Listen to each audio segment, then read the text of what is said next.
G'day there, welcome to Inside Business. Well, it's been a week where the media itself has been the story, and Australia's two biggest and most important media houses, Fairfax and News, are both trying to adapt to a new digital world. There'll be job losses at both, but they're rebuilding in different ways. We'll take an in-depth look at what's going on. We'll also check the big economic questions. Has the Greek election changed anything at all? And in the US, the Fed squeezes more out of Operation Twist. But is it enough?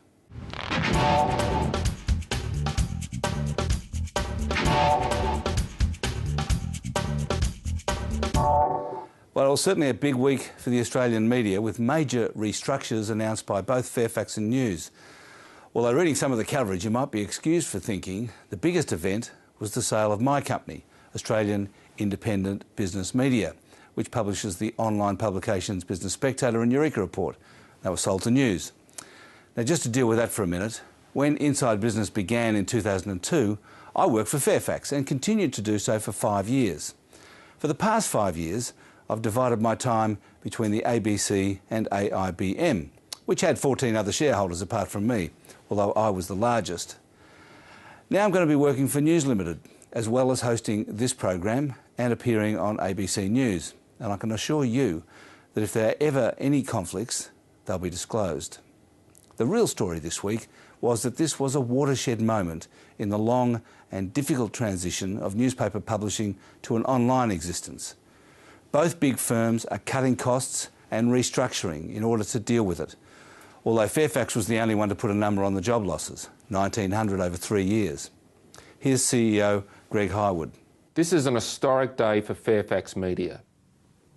We are making the biggest changes to the business ever made, and none of us underestimates the enormity of them. We are determining our future by decisively moving on the journey from print to digital. The question left hanging is whether print has a future. Here's News Ltd CEO Kim Williams on that subject. Look, I don't have a perfect crystal ball on print. You get lots of free advice in a job like mine, and lots of absolutely confident views. I think print has a future. As to how long the future of print is, I don't really know.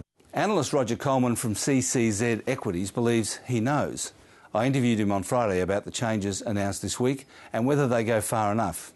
Roger, both of the main media companies have announced a series of measures this week designed to move them from print to digital. Do you think they'll be effective? Well, it will be relatively effective. They've just got to reduce the cost base to match the decline in revenues in the old print business, and then somehow try and get some money out of online.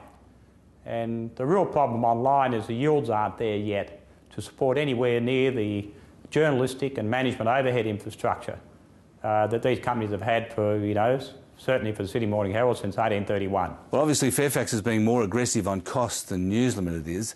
Do you think either of them are being aggressive enough on costs? Yes, the Fairfax had to be more aggressive. Its circulation falls since 1987 relative to News Corp have been much more severe. I mean, they've gone from having the rivers of gold in classifieds, and certainly the high yield display advertising, and that's been undercut by online display advertising rates. So they've lost both the classifieds yield, and they've really begun to lose and heavily use display advertising yields. And how long do you think either of them will be publishing newspapers? Last man standing will probably last most of the decade in Sydney and Melbourne, and also Brisbane, Adelaide and Perth for their respective groups.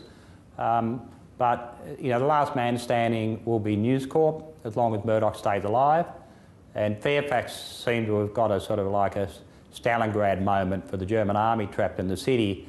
They've moved their printing presses out of town. I mean, that's a psychologically damaging position to be in. Well, at the point when they're not publishing newspapers anymore and all the journalism is online, what proportion of the current number of journalists do you think that they'll be able to employ? Well, we've done calculations on this, and if you take, let's say, 550 journalists that you might have had in Sydney and Melbourne metros, right, 2 years ago, and you go completely online with revenues of, let's say, $50 million, you're down to 250 journalists at maximum. You have to get rid of half of them, and that's optimistic. On our analysis of online and ability to spend, you need about 44% of the budget for a purely online business to be in journalism. Thanks very much, Roger. Thank you very much for having me on the show. Well, joining me this week on the couch, Marcus Padley from Patterson Securities and author of the Marcus Today newsletter. Joanne Gray, the opinion editor at the Australian Financial Review. And Stephen Koukoulas, who runs a consultancy called Market Economics. G'day. Welcome to you all. I guess the big difference between Fairfax and News Ltd, one of them is Fairfax's reliance in the past on classified advertising. And that's, I guess, left more of a hole in Fairfax's revenues than News Ltd's. That's right, it has, and that's why, fairly significant restructuring, had to take place. There was certainly an air of inevitability about this decision, and the sad thing is that Fairfax did have an opportunity several years ago to get in early on some of those online classified... Well, they could have bought Seek. I think they Seek could have bought Real Estate. for $25 million, realestate.com.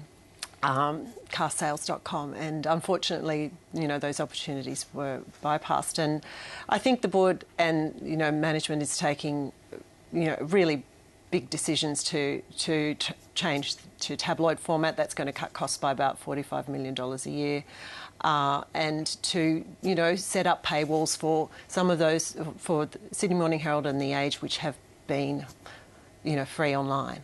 It was an interesting decision by Greg Howard to put a number on the job losses, which Kim Williams didn't do. And obviously that's gone down really poorly within the company. Well, I think that, Fairfax shareholders have been putting more pressure on Fairfax. Fairfax is clearly, Greg Howard probably felt the need to be more transparent and put a number on it, so he could put a number on the costs of a restructuring, because shareholders would have wanted to know that anyway. I think he had to do that. News Ltd Kim Williams is still in the situation where there's a huge amount of cross-subsidisation going on in that business.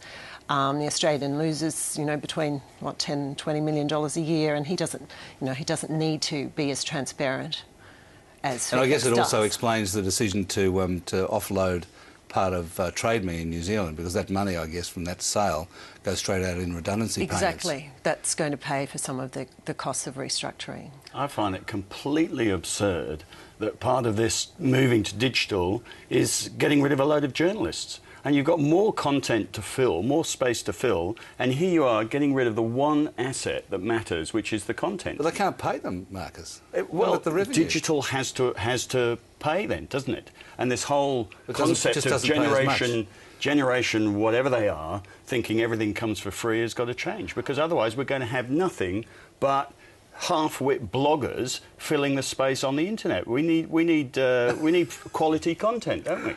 Of course, I agree with getting rid that. of journalists is ridiculous. Well, I think when we have the proper paywalls up, and in fact, Fairfax has several digital businesses that are doing very well. They've got the top websites, so news websites, 1 and 3 with the Sydney Morning Herald and The Age. So, this challenge to convert that into a revenue stream that is going to pay for those journalists. And I think what's going to happen is what happened at Platinum Asset Management. When they floated, they spawned 1 million fund managers who decided, I want that money as well, and I can do that. And we're going to spawn all these people out of work, going to set up their own whatever to try and emulate what Alan's done, and they'll all cock it up. Well, maybe they will, so, and we'll Marcus. still be in a situation where, Fairfax has still got the quality content, and they have converted to a model that is a proper business model. Well, Fairfax has one friend, and that is Simon Murray of Alan Gray, who and they bought 8 to 9% of the business. I spoke to Simon Murray the other day.